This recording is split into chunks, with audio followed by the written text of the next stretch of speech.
नाडभीड तालुक्यातील चिंदीमधील जवळील घोडाझरी जंगल परिसरात 22 जूनला पतीने 3 मित्रांच्या साहाय्याने पत्नीचा गळा दाबून हत्या करण्याचा प्रयत्न केला होता।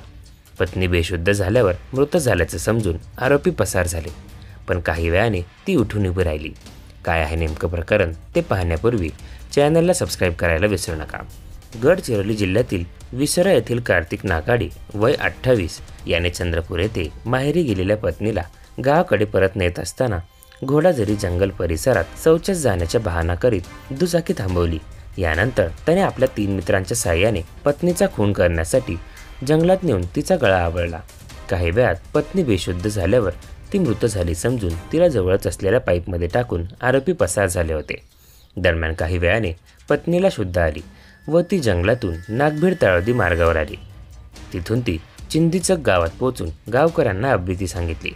गावकऱ्यांनी घटनेची माहिती लगेचच नागभीड पोलीस ठाण्यात दिली। घटनास्थळावर पोलीस पोहोचून पीडित महिलेचा जबाब नोंदवला व तिला दवाखान्यात भरती करण्यात आले।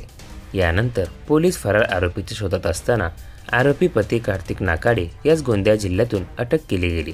आरोपीवर भारतीय दंडविधान 307-34 कलमनुसार गुन्हा दाखल करण्यात आला असून आरोपीने गुन्ह्यांची कबुली दिली आहे। न्यायालयाने आरोपीस पोलीस कोठडी दिली आहे।